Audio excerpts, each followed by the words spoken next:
How teachers manage classrooms and the roles they enact in class varies according to their personal preference, beliefs, and teaching context. Although they may be more comfortable with one way of teaching, they are likely to use more than one role, switching between them during the lesson as they require.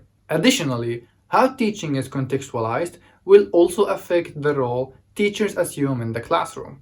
And since the classroom can be considered a social space, the teachers are supposed to be able to balance between the social and pedagogic purposes within their classroom behavior.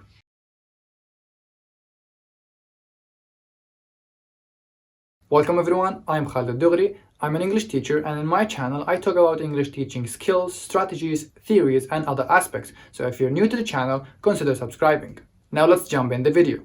A variety of roles can be taken by the teachers depending on what they wish their learners to achieve at a particular point in the lesson or the type of function they are expected to fulfill. It also depends on the relationship between the teacher and the students and the interactional patterns that develop between them. Now when we are talking about the teacher's roles and different kind of roles the teachers can take, we have a huge number of roles and names of these roles. So if we make a long scale of these different roles, the beginning of the scale would be the authoritative teacher and the end of the scale would be the facilitative teacher. All the other roles will be placed between these two roles depending on the teacher's authority, the teacher's control, the teacher's talking time, and the relationship between the teacher and the learner, and all the other aspects. Let's start with the authoritative teacher.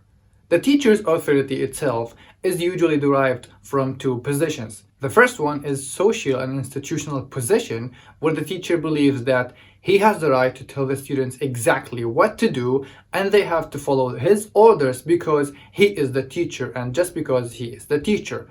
While the other position is where the teacher believes that he has the right to tell the students what to do because he is the teacher and because he knows what's best for them. However, there's a problem here, and that is teachers who are authoritative may face difficulties or problems when they try to practice or implement a humanistic or learner-centered pedagogy when they try to teach in a new context or a new institutional place, and that's because they are only used to teacher-centered methods. The authoritative teacher believes that he is the main source of knowledge and he is the full authority of the classroom. The students should follow exactly what their teacher says so that they can learn what he knows. The lesson is completely teacher-centered, and therefore what the teacher says is the only language input the students are expected to learn. And consequently, the teacher talking time is extremely high comparing to the students' talking time.